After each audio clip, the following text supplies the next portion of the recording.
আজকে জিমিনের বিয়ে। বিয়ে বাড়ির সকল আনন্দ চাপা পড়ে আছে সবার মন খারাপের আড়ালে। সবাই কেমন রোবটের ন্যায় চলছে, হাসি মুখে বেদনার চাপ, বুকে লুকায়িত গোপন ব্যথা।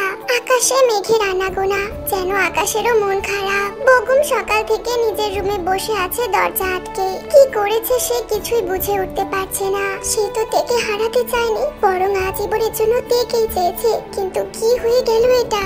লুসি কাঁদছে ভীষণ। ছোট বোনটাকে এত তাড়াতাড়ি হারিয়ে ফেলবে সে কখনো ভাবেনি। আইও কিছুই বুঝে উঠতে পারছে না বগুম কেন এমনটা করেছে। তার সব কিছু বিরক্ত লাগছে। আজ যদি তের বদলে লুসি যেত ওই ঘরে, তাহলে কি হতো? জাঙ্কুকের তখন কি করার থাকতো? সে কি লুসিকে বিয়ে করত? তাহলে তার ভালোবাসা কি হতো? যাকে ছোটবেলা থেকে ভালোবেসে এসেছে তাকে কিভাবে ভুলে যেত? উত্তর পায় না আয়ু। খুব সাদা মাটা ভাবে জিমিনের বিয়ে হলো।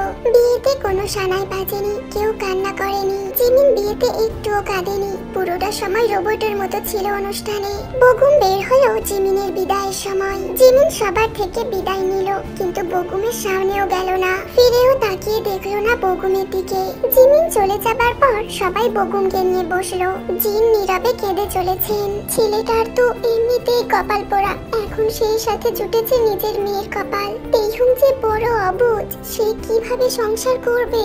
জাঙ্কুক কোথায় আছে এখন? কয়েকবার কল দিয়েছেন, কিন্তু ফোনও বন্ধ ছিল জাঙ্কুকের। বগুম উসখুস করছে কেমন, নিজের জালে নিজেই ফেসে গেছে। সবার সামনে খারাপ হয়েছে, সবার কাছে খারাপ হলেও বগুমের এতটা কষ্ট হতো না যতটা কষ্ট হয়েছে তেকে হারানোর জন্য। বুকের ভেতর কেমন হাহাকার করছে তেহুমের জন্য, তা কাকে বোঝাবে বগুম? ন্যান্সি সব থেকে বেশি ক্ষিপ্ত হলেন ছেলের ওপর। বগুমের সাইটের কলার চেপে ধরে বললেন, কেন এমন করলি তুই? আমার ছোট্ট মেয়েটাকে কেন এভাবে তাড়ালি তুই? যার চঞ্চলতাই হাসিতে মুখরিত হতো আমাদের পুরো বাড়ি, সেই মেয়েটা আজকে কই?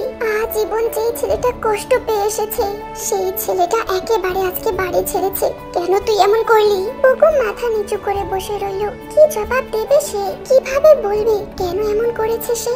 জাঙ্কুকের দাদা গম্ভীর মুখে বললেন, তোর সমস্যা কি বগুম, ক্লিয়ার করে বল। বগুম কিছুই বলতে পারলো না। বুকের ভেতর দুরু দুরু করে কাঁপছে তার, জ্বলে পুড়ে যাচ্ছে তার বুকটা। ন্যান্সি স্থির থাকতে পারলেন না, সপাটে দুইটা থাপ্পড় বসালেন ছেলের গালে। তারপর হিংস্র বাঘিনীর মতো ঝাঁপিয়ে পড়লেন ছেলের ওপর। আজ আমার মেয়ের বিয়েটা তোর কারণে এরকম নিরানন্দ ভাবে হয়েছে।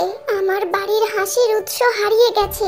ঘর ছাড়া ছেলেটা ঘরে ফিরে এসেছিল, তোর জন্য একেবারে হারিয়ে গেল। খুন করে ফেলবো তোকে আমি, তোর মতো ছেলে আমার দরকার নেই। সব শেষ করে দিলি তুই, তাই না? সব শেষ হয়ে গেল তোর জন্য। ইউনজুন টেনে ন্যান্সিকে সরিয়ে আনলেন বগুমের থেকে। সবার সব কথা বগুম মাথা নিচু করে শুনে গেল। তবুও স্বস্তি পেল আয়ুর সামনে না থাকায়। আয়ু, লুসি, জান্নাত জিমিনের সাথে গিয়েছে জিমিনের শ্বশুর বাড়িতে। জাঙ্কুক তেকে নিয়ে ঢাকায় চলে গেল। তেহুমের এখনো বিশ্বাস হচ্ছে না তার বিয়ে হয়েছে জাঙ্কুক ভাইয়ের সাথে। জাঙ্কুক ভাইয়ের হাত ধরে সে বাড়ি ছেড়ে এসেছে। কেন এরকম হলো তার সাথে? সে তো জাঙ্কুক ভাইয়ের জন্য খাবার নিয়ে গিয়েছিল, তবে কেন ওরা এভাবে খারাপ কথাটা রটালো? জাঙ্কুক ভাই কেমন মানুষ তা অন্তত সবাই জানে বাড়ি, তবে কেন কেউ প্রতিবাদ করলো না? জাঙ্কুক ভাইয়ের জীবনটা কেন এভাবে নষ্ট করে দিল তারা? জাঙ্কুক ভাইয়ের কেশবতীর কি হবে তাহলে? তেহুমের কান্না এলো ভীষণ। আহারে জাঙ্কুক ভাই, আজীবন শুধু সবকিছু হারিয়ে এলো। এবার শেষ পর্যন্ত বুঝি জাঙ্কুক ভাইয়ের কেশবতীকেও হারাতে হলো তারই জন্য। জাঙ্কুক তের হাত শক্ত করে মুঠোয় পুরে বলল, তেহুম। তে চমকে উঠলো, তারপর জবাব দিল জাঙ্কুকের ডাকে, ভয় লাগছে তোর? তে কেঁদে উঠলো, তার কেমন বুক ধরফর করছে। জাঙ্কুক তের চোখের পানি মুছিয়ে দিয়ে বলল, আমাকে তুই চিনিস না তেহুম, মনে কর আমি তোর বন্ধু। আমাকে স্বামী ভেবে ভয় পেতে হবে না, বন্ধুর মতো থাকবি। আজকে থেকে তোর সব দায়িত্ব আমার। আমি ছাড়া এই পৃথিবীতে তোর সবাই থাকলেও তুই ছাড়া আমার যে কেউ নেই তেহুম। আমাকে ভয় পেয়ে তুই দূরে চলে যাস না কখনো। আজ থেকে আমার বেঁচে থাকার একমাত্র কারণ তুই তেহুম। তোমার সেই কেশবতীর তাহলে কি হবে? কেন আমাকে বিয়ে করলে? কি হতো এমন বিয়ে না করলে? তোমার ভালোবাসা তো অপূর্ণ রয়ে গেল। জাঙ্কুক হাসলো, তারপর বলল, আমার ভালোবাসা হারাইনি তে, আমার ভালোবাসা তোমার কাছেই আছে। তে অবাক হয়ে জিজ্ঞাসা করলো, কিভাবে? জাঙ্কুক হাসলো, কিচ্ছু বলল না। ঢাকায় এসে জাঙ্কুক থেকে নিয়ে তার একটা ক্লাসমেটকে কল দিল। 15 মিনিট পর একটা মেয়ে এলো তাদের কাছে। এসে তেহুমকে জড়িয়ে ধরে বলল, তুমি তেইহং না? কত শুনেছি তোমার গল্প আমি। তে বুঝতে পারলো না কিছু। জাংকুক তের হাত ধরে বলল, তেইহং তুমি লিসার সাথে যাও ওর বাসায়, আমি একটা বাসা ঠিক করেই তোমাকে নিয়ে আসবো। তের ভীষণ ভয় করলো। এই অচেনা শহরে অচেনা একটা মেয়ের সাথে থাকার জন্য জাংকুক তেকে রেখে যাচ্ছে। এই মেয়েকে, একে তো তে চেনে না।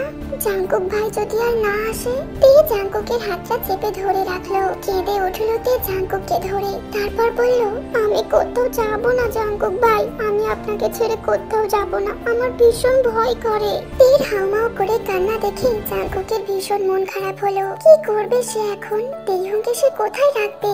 সে নিজেই তো থাকতো হলে, এখন তো তার নিজের থাকারও জায়গা নেই। জাংকুক ভেবেছে রাতটা কোনো মসজিদের সামনে শুয়ে কাটিয়ে দেবে।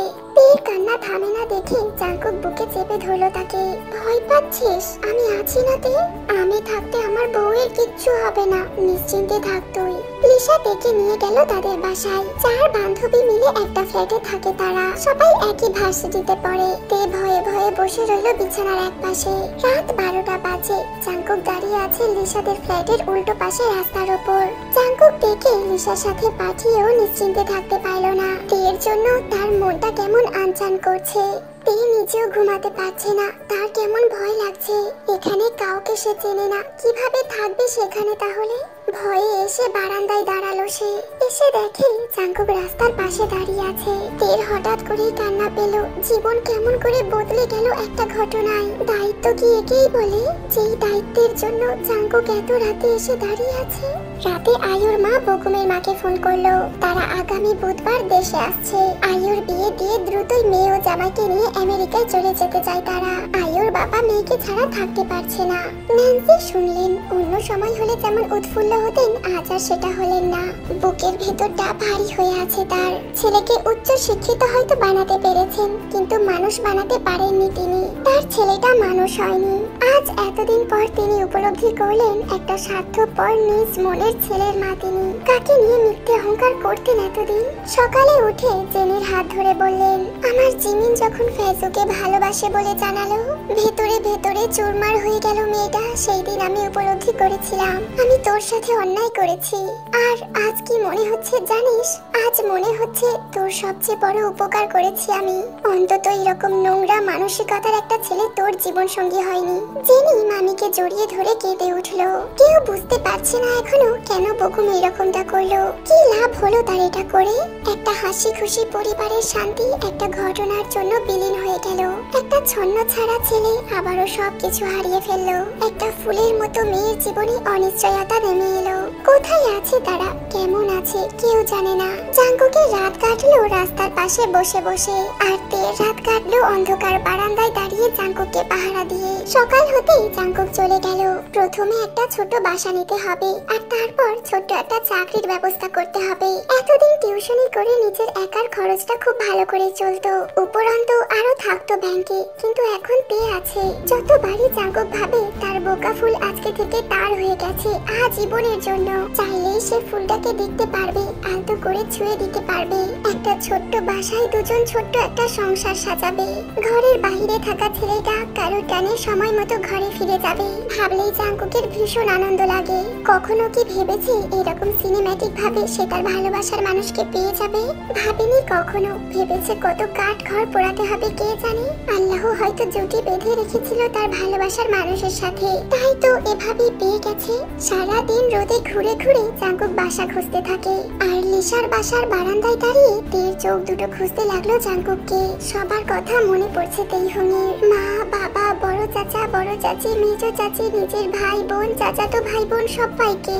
আর বুঝি কোনোদিনও স্কুলে যাবার সময় দাদার থেকে টাকা নেওয়া হবে না। দাদির পানের বাড়ি থেকে জর্দা দেওয়া পান খেয়ে অসুস্থ হয়ে যাবে না। বড় চাচি, মেজো চাচি কেউ চুলে তেল দেওয়ার জন্য সারা বাড়ি পিছু পিছু ছুটবে না। লুসির ব্যাগ থেকে টাকা চুরি করা হবে না। শান্তর জন্য স্কুল থেকে ফেরার সময় চকলেট নিয়ে আসা হবে না। মায়ের হাতের মার খেতে হবে না। বাবা চাচাদের গলা ধরে আদুরে ভঙ্গিতে কোনো আবদারও করা হবে না। বুকের ভিতর কেমন জ্বলে পুড়ে যেতে লাগলো তেইহংয়ের। কিভাবে থাকবে তে, কেমন করে বাঁচবে? জাংকুকের সাথে তো চলে এসেছে রাগ করে। বাড়িতে থাকলে বকুমকে দেখলে রাগ উঠবে বলেই চলে এসেছে। ফেলে এসেছে নিজের সবকিছু, সব আপন মানুষ। এই অচেনা শহরে অচেনা মানুষের সাথে ভীতুতে কিভাবে থাকবে। জাঙ্কুক কল দিল দুপুর 1:30টার দিকে। লিসা এসে ফোনটা তাকে দিতেই জাঙ্কুক বলল, খেতে যাসনি কেন তুই? এক্ষুনি গিয়ে খেয়ে আয়। ভয় পাচ্ছিস কেন? তোর মনে আছে ছোটবেলায় কিছু হলে তুই আমার কাছে ছুটে আসতিস? আজও তো আমি আছি তোর পাশে, আমি তোর জীবন সঙ্গীতে। আমাকে ভরসা কর, জীবনের শেষ মুহূর্ত পর্যন্ত আমি আছি তোর সাথে।